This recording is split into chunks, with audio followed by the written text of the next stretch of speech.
Remember when you could count on Goose Gossage to say something silly pretty much every spring training?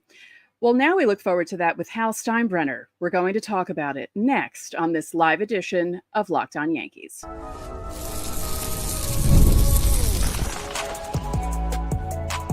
You are Locked On Yankees, your daily New York Yankees podcast. Part of the Locked On Podcast Network, your team every day.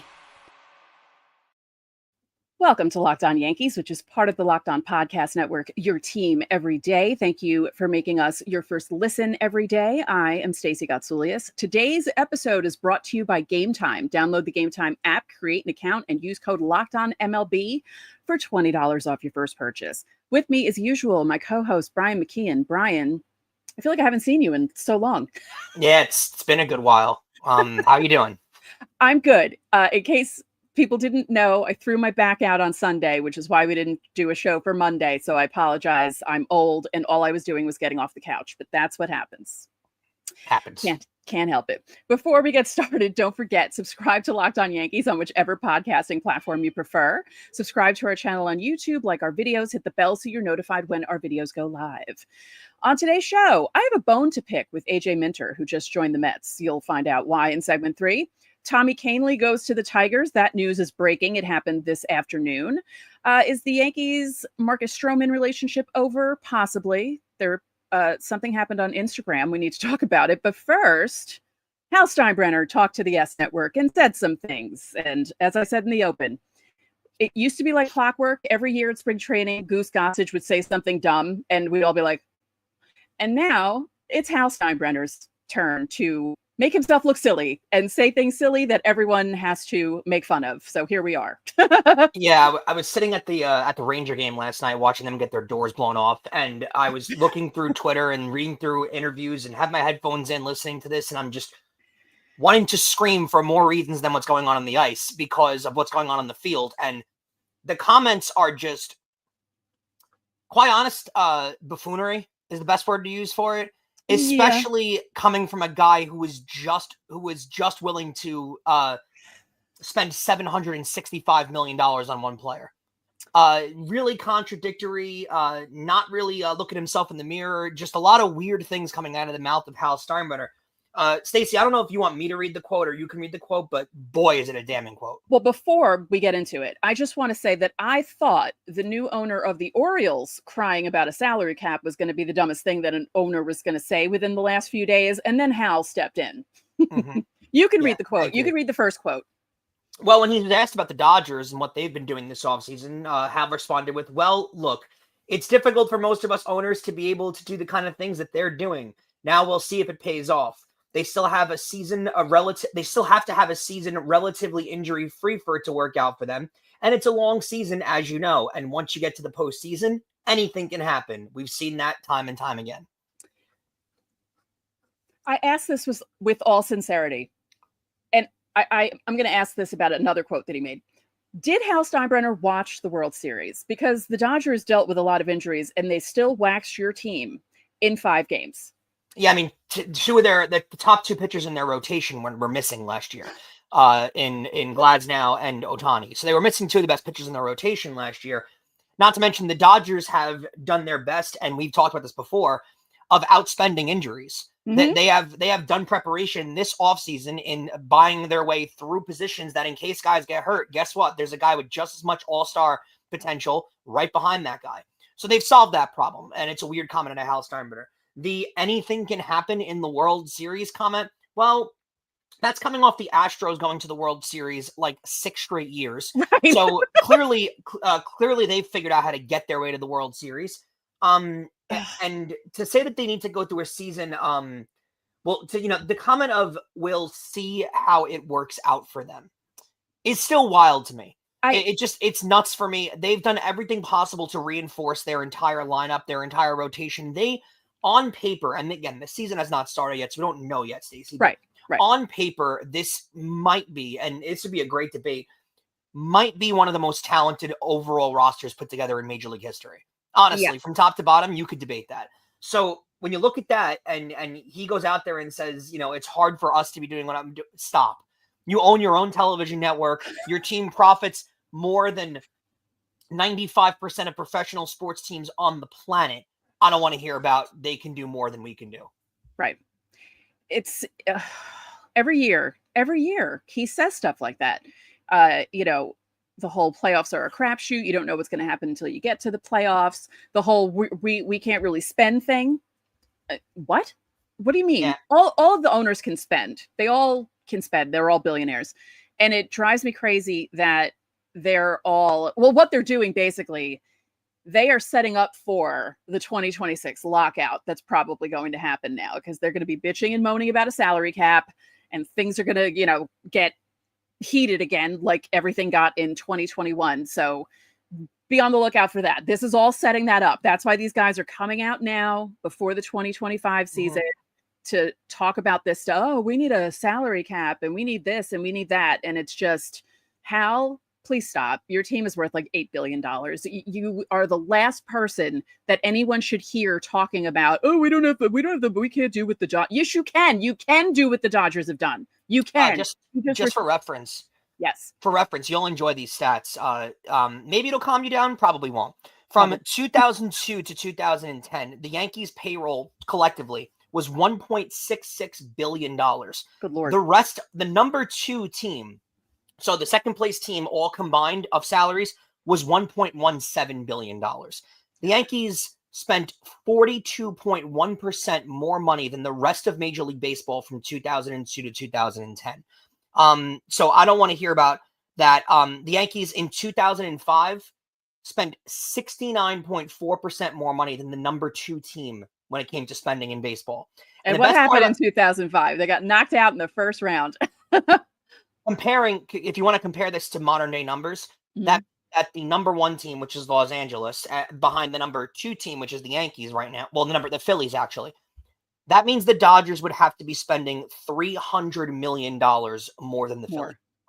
And that's crazy. Which is crazy. It's not on the same relative scale as compared to what the Yankees were doing in 2005. So I don't want to hear that. And by the way, Stacey, from 2002 to 2010, when the Yankees were outspending everybody in baseball, the Yankees were number 1 in payroll all of those years. Do you know who never appeared in the number 2 spot? The Dodgers. The Dodgers. They were the number 2 team in payroll. So I don't want to hear about how now all of a sudden they can spend more than everybody. Nope. I don't want to hear it. The next quote that really had me going. And that, again, did this man watch the World Series? Did Hal Steinbrenner actually, I know he was there, but I don't know if he watched anything. Maybe he was talking to too many people in his luxury suite. He said about an Aaron Boone extension that it's probably coming soon. And then he said, I've always thought Aaron Boone was a very good manager, and that is his reputation in the industry. We will be talking with him in the days and weeks to come. Yeah, wild. I can understand that quote coming out of a Brian Cashman type thing, because I know, we can complain all we want on this show, and Yankee forums can complain all they want, but we do know that Brian Cashman, if he was let go by the Yankees, would probably find a job in about 5 minutes. Right. So he is respected that way. Aaron Boone, I haven't exactly heard a lot of other people say the exact same thing about. So I don't know if he's as well respected around all of baseball. I don't know if he'd find a job immediately if the Yankees let him go. I want to say I'm aggravated by the talks of Aaron Boone immediately getting an extension. I'm not. And to be honest with you, well, we're not surprised. That's the thing. I'm not aggravated because I've had time to prepare for this. I'm not in the remote bit surprised about this. Right. We knew this was coming. Me and you both knew this was coming. We knew they weren't going to let him go in as a lame duck manager. That wasn't going to happen. Right. So if the girl's been cheating on you for 9 months and now she ends the relationship, don't act surprised. Don't act surprised. So that's how I feel. I'm prepared for this. I knew this was coming. That's what it is. And then one last quote about the 2025 Yankees. Hal Steinbrenner said, I think we have a better team right now than we did a year ago today. I'd agree with him. Would you not? I mean, okay, so here's the thing. No Juan Soto, right? Added Devin Williams, Cody Bellinger, Paul Goldschmidt, Max Fried. Those are good ads. No more Tommy Canley. No more Anthony Rizzo. No more Alex Verdugo, right? Because, I mean, there's no chance that they're going to bring him back on a last second. Let's hope. Oh, I hope I didn't just put that out into the universe. Yeah, and if I did, I'm so sorry. And apparently, looking more possible, like maybe no Tim Hill, because there's now teams that have engaged and are interested in that conversation too. Well, yeah, we're going to talk about that in the next segment because that's another thing. Why is everyone driving me crazy? Don't drive me crazy. Please stop doing this, everyone. Yeah, but I think he's right. I think the Yankees have done a decent job of retooling the roster. It's up for debate, and we're still gonna find out if they're better than they were last year. I don't think we're gonna know that until maybe a month or two into the season if they're a better, well-rounded team.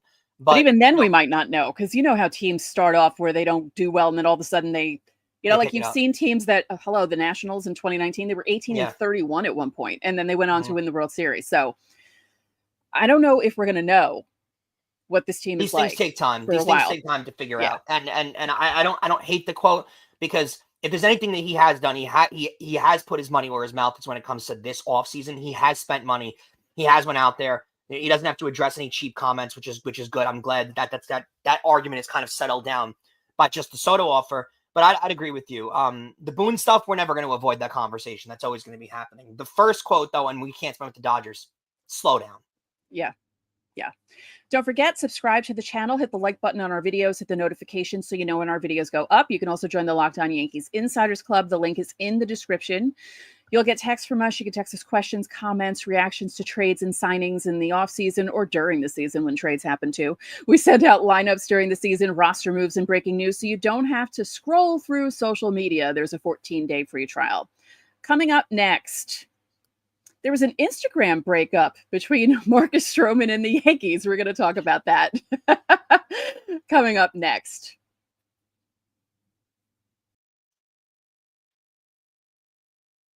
Guys, we all know attending NFL playoff games is an unforgettable experience that could bring fans of an entire fan base together. Now, it's not really forgettable for Chiefs fans. They've been in it the last couple of years, and they're going to be in it the next couple of years.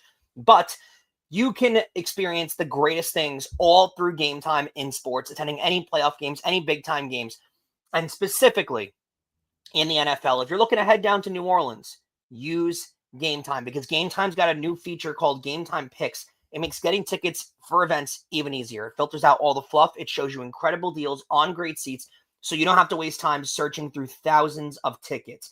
Because I recently used Game Time Picks to find tickets to an event. I was browsing through deals. It was simple. I found a great value for all the kind of seats in the venue. The super deal was especially impressive. It was offering the best value for the event. The app's features like seat views before you buy and all-in pricing with no surprise fees at checkout. It's make the experience smooth and reliable for me. Plus, the on-time ticket delivery and lowest price guarantees, it gives me so much peace of mind. I don't have to worry about buying tickets, none of that. So you can take the guesswork out of buying tickets with Game Time. Download the Game Time app, create an account, and use code LOCKEDONMLB for $20 off your first purchase. Terms apply. Again, create the account and redeem code LOCKEDONMLB for $20 off. Download Game Time today. Last minute tickets, lowest price, guaranteed. And thanks again for making Locked On Yankees your first listen. Remember that every Friday is Fan Mail Friday. You guys can leave questions underneath our videos during the week, or you can join the Locked On Yankees Insiders Club to get top priority on Fan Mail Friday. That link is in our description.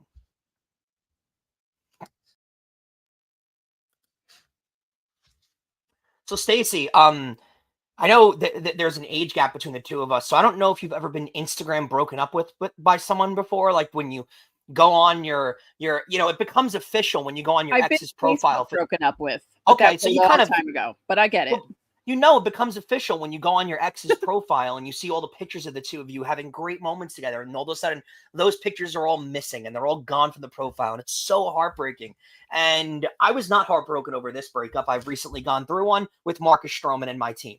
Marcus Stroman deleted all the pictures of the Yankees off of his Instagram account. He removed the Yankees out of his Instagram bio. He's clearly done with the relationship, and quite frankly, I'm glad about this one.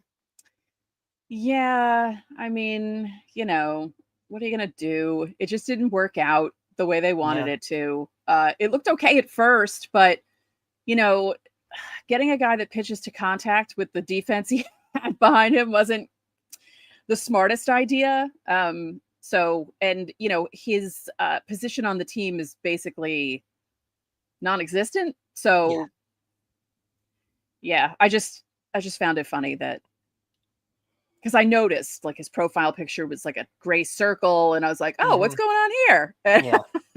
This is what modern day athletes do. It happens in the NBA all the time, where they start deleting when they want trades and stuff. It's a whole people will go in and type like to see who they're following, and like people would do it with famous people too, and see, they're not following the person they've been dating for 3 years. Oh no. So that's just the sign of the times, right? That's just how we find all this information out. It's amazing. He's going to be gone though. Apparently, the Yankees are looking for trade suitors. I don't think they're going to have a problem finding one. They'll get him off the team before what is it, 2 weeks now, just about? Yeah, before they report. That's what's going to wind up happening here. We've been calling it all off season. There's really no room for him on the team. So, there it is. So sad to see. I'm sure he'll put some post out that's like little backwards thing going on with when he signs with a new team or he gets traded, that they actually wanted him or it feels good to be appreciated. I'm sure you'll see some posts like that. So it is what it is. No more Marcus Stroman. So sad. Yeah.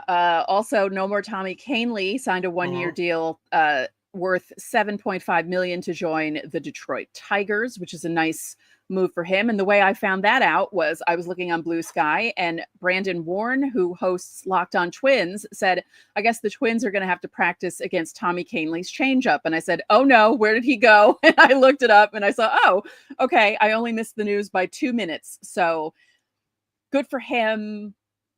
And I'm more worried about the fact that the Yankees still haven't signed Tim Hill yet. What's the delay? What's happening? I'm surprised by the Canley thing. I thought he was going to want to come back. I thought there was motivation for him. I guess there wasn't much with the Yankees, and I get the sense, Stacey, that the motivation for the Yankees was stopped by price here, and that's not to call them cheap or anything, but $7.5 million for a back end relief guy that, let's be honest, the bullpen's kind of full right now. It's not like he's going to be having some massive role in their bullpen going forward. He's not the official 8th inning guy like last year. So I think $7.5 million is kind of a hefty price for a bullpen reliever that you're not going to use in high leverage situations. I think that's the way they valued it. I don't really have a problem with it. I don't. I think, and sometimes you got to trust your organization, the team you root for, if that guy was in the building. If they see velocity coming off of him or spin rate coming off of him, and they don't trust that he's going to be able to replicate his numbers from last year, and maybe they value him at $3 million, we'll bring you back and we'll have you have a role in this bullpen. But for 7.5, maybe Detroit values him at that, but the Yankees statistics show them themselves they don't value him at that. So I don't have a huge problem with the Tommy Canley thing. The Tim Hill thing, I think, from what you reiterated, is important. That's really important. I don't know what that price is going to be. I'm sure Canley signing this deal elevates that price a little bit, and Tim Hill's agent's looking his chops a little bit here. But there was a report that came out over the weekend that there are other teams that have engaged talks with Tim Hill. I wonder how you feel about that one, because that one feels a little more important now. Yeah, no, I'm not happy about that when I saw that report, because what are they waiting for? They need Tim Hill in the bullpen. They needed him in Game 1 of the World Series. What are we doing? Yeah, they need a lefty. They need a lefty specialist, and that's the category he fits, especially in this division where you have a lot of power lefties that are going to be coming through. You need a power lefty pitcher out of your bullpen. He fits that role. I do think the rumor about the Mets could be true. They could be interested in him, and I think there'd be a chance he'd go there too, because it's in the same area. Apparently, he wants to stay in the area. I don't think the Mets would cause a problem for that. I would doubt the Phillies. That's another one of the team that's involved. I would doubt they're actually involved with their payroll being so high. It looks like they're trying to not spend as much money, but we'll see, because that is I think Canley's price tag might have risen Tim Hill's, and I think at this point the Yankees might be stuck. They kind of have to give him whatever he wants at this point. Yeah, I will say I will miss this from Tommy Canley, because Tommy Canley was out of his mind, and this is one of my favorite images of all time from one of the videos that they did when they mic'd him up during spring training a few years ago. I think this was before he left and came back. Yeah. And they just captioned it unintelligible Tommy noises, because he was funny, though. He was funny. Yeah. We saw the video of when they beat Cleveland. Was it when they beat Cleveland or when they beat Kansas City, when he rolled into the scrum on the field? I'm not sure if it was Cleveland or Kansas City. I don't know which one. I don't remember which one it is, but I know he's a character. I know he brings his video games like in a suitcase on the road with them when they travel. Oh, he's a character. So he's going to be a guy that they're going to miss for sure. I think he's very beloved in that clubhouse, but at the end of the day, like we've said before, they're running an organization here, and if they don't value him at that price tag, which to be honest with you, from an outsider looking at like from this show, I don't value Tommy Canley at that price tag either. So that's why I think the price doesn't bother me as much. I don't know how you feel, but $7.5 million. I know they're the Yankees, but that's a lot of money for the role he was going to play on this team. King Cash, how dare you? I know what Instagram is. I've been on Instagram since like 2012 or something like that. Yeah, that's awfully rude. Instagram's been around for enough. How dare Stacey you? would know, yeah. How dare you? And one quick thing before we go to segment 3. Ha Sung Kim, is that how you say his name? Perfect. Wow. I don't think I've heard his name before. I've seen it. I've never heard Mhm. it. He's going to the Tampa Bay Rays. They're in agreement on a 2-year, $29 million contract. It includes an opt-out after that first season, and that is per ESPN. He's coming off shoulder surgery. I almost said soldier surgery, but is expected to return in May and slated to take over at shortstop. So do we envision him being a pain in the butt against the Yankees? Because I do. More than likely, he does hit for average. And this is one of those things, too. Yankee fans really wanted him, and they connected him to the Yankees for a while. And it comes back to the exact same argument that we were having, Stacey, when it came to the Tommy Canley thing. I don't think they valued Ha-Seong Kim at that price tag. That's a $14.5 million price tag for him. Now, it's a slightly less than what Gleyber Torres got, but that's still a hefty price tag for a player like that. Over 2 years, too. Tampa wanted to spend money on him. There you go. I mean, that's what happens in baseball. If you're not going to value, and that's the argument we've had with big-time free agents. If you're not going to value a guy at a certain number, sometimes it's going to hurt you because someone else is going to be willing to pay more usually. So, I hope he enjoys playing in a minor league stadium, though. That's right. That's right. I keep forgetting about them having to play in our teams. Someone released pictures yesterday or 2 days ago of the interior of St. Pete and of the stadium there, of the Trop, and it is unbelievable. It's a war zone. It's crazy what it looks like in there. So, yeah, I don't think they're planning on going back there anytime soon. All right, coming up next, I'm ranting about something that someone sent me on Instagram. Yeah. Yeah. All right, we're going to talk about AJ Minter saying something silly about Yankee fans next.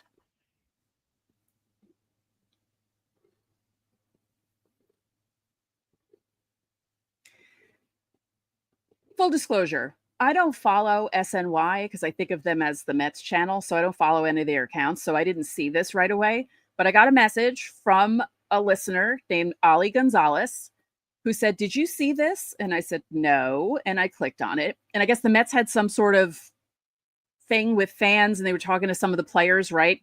Yeah, it was like a Mets fan day. Like a fest or a fan fest, something like that. Okay. So I look at the video and it was tagged SNY Mets and SNY Yankees. And AJ Minter, who came over to the Mets from the Braves, dissed Yankee fans. Unprompted, by the way. I don't understand why, but he said Mets fans get baseball unlike the other team's fans across town. Okay. Look, I know there are some Yankee fans that don't help our fan base, right? I mean, there are. We can say that. But to say that the whole fan base doesn't know baseball, sir, I get paid to talk about baseball 5 days a week during the season and 3 days a week during the off season. I don't know about baseball. I've been to more playoff games than the Mets have appeared in their entire history. But I don't know. I don't get baseball. What is this? What is this nonsense? First of all, why are you talking about us?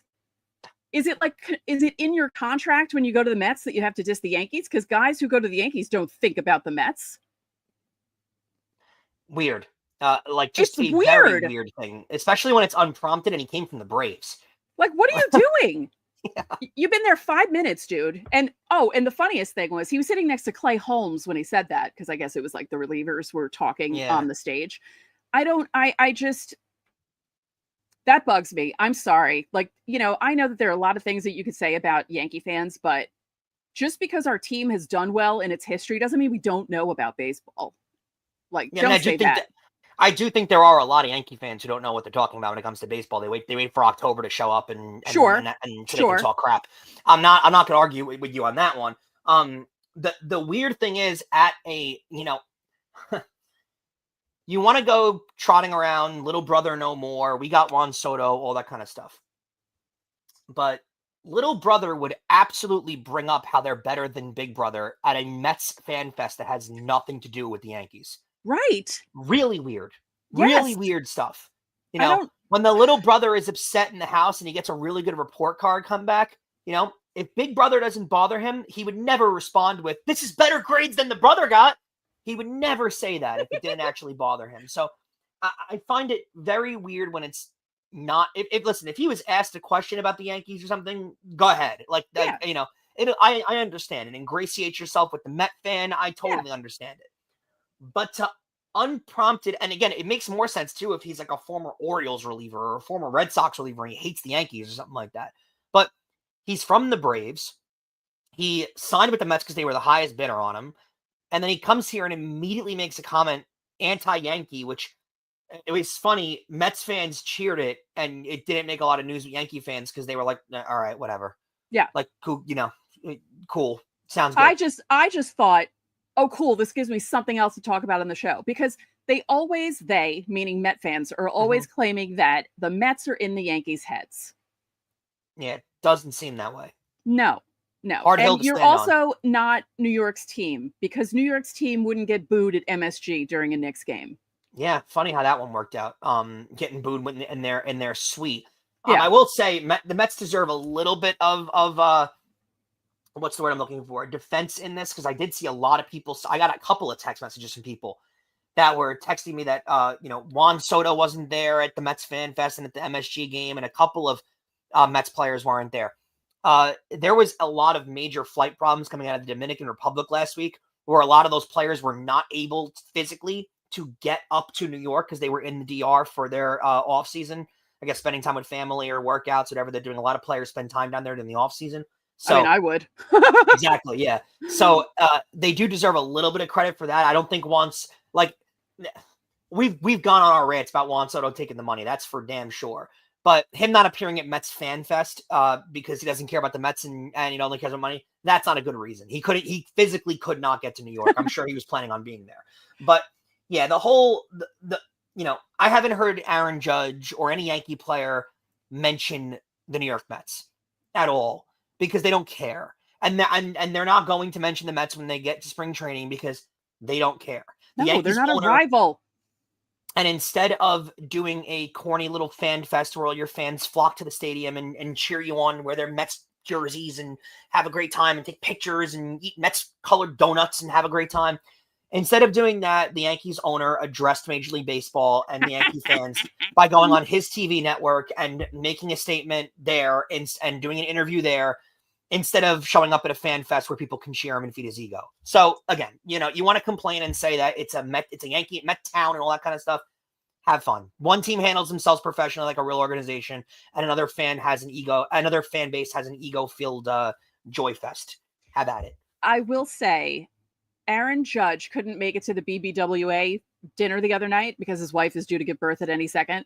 And he sent Tracy Morgan in his place to get his MVP award, which I appreciate so much. I thought that was the funniest thing. So good for him on that. Good luck to Sam having the baby, because that's I can't wait to find out the name. Yeah, I'm interested in what comes out of that too.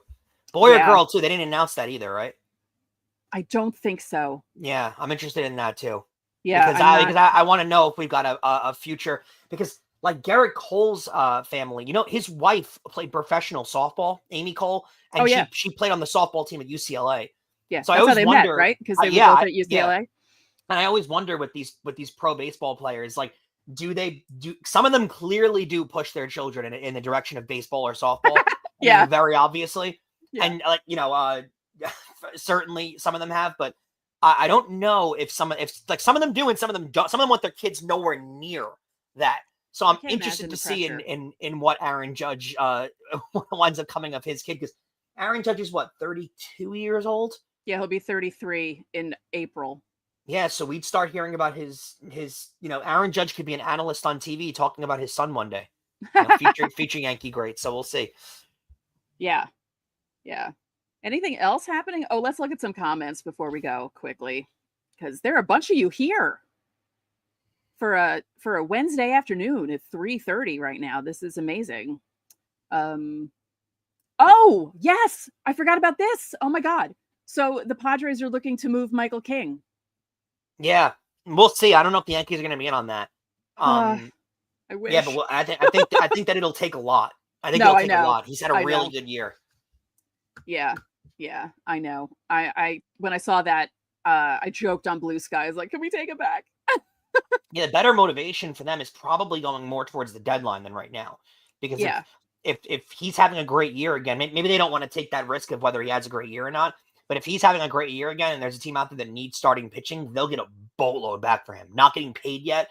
I don't know how many years of eligibility he has left on his rookie deal, but not getting paid yet at a big number and being able to acquire a pitcher like that, I mean, they'll get a lot for him. Yeah. Anything else? Let's see. Yes, I did. Well, I didn't rant that much. I just don't appreciate people dissing me. They weren't dissing me. They were dissing, but why? Like, even a casual fan, like, so what if people just go in October? Like, they go and enjoy good baseball, because usually good baseball is played in October. Oh, and I'll say this too. I would absolutely love it if AJ Minter came out publicly and dissed you. If he came out at Mets Fan Fest and said, I got a problem with one Yankee fan in particular, it's Stacey Gotsoulias on her show, Locked on Yankees, that would be fantastic pub for the show. So please, AJ Minter, rip me or Stacey. If you want to call us frauds, we'll gladly take that on. Yes, call me a fraud to my face, AJ Minter. Let's meet up. The pub would be terrific for the show. So go ahead. I have no problem with that. Meet me in Temecula. Do you remember that whole thing from 10 years ago? Oh, there was a whole thing on Twitter. Two guys got into a fight about, I think it was about Kobe Bryant. And the one guy said, meet me in Temecula, because he wanted to literally fight the guy. It was like a whole thing. It happened 10 years ago, or, like late 2014. People are crazy. People are crazy. But thank you guys for joining us for this live edition of the show. Again, I apologize for my back being old. And I literally, all I did was lean forward. I didn't even get up yet. I leaned forward and I heard and felt the pop and I just screamed. I was like, oh no, this is going to be really bad. But it's Wednesday. I'm able to sit. It doesn't hurt. So I took care of things and I feel good. Glad to hear you're back. Yes, I'm back, better than ever. Thank you for making Locked On Yankees your first listen today. For your second listen, find Locked On MLB. Baseball guru Sully brings you a daily blend of humor and baseball, keeping you updated on every rumor and story throughout the offseason. You can find Locked On MLB on YouTube or wherever you listen to your podcasts. So that'll do it for this edition of Locked On Yankees. I'm Stacey Gotsoulias. And I'm Brian McKeon. We'll catch you guys tomorrow.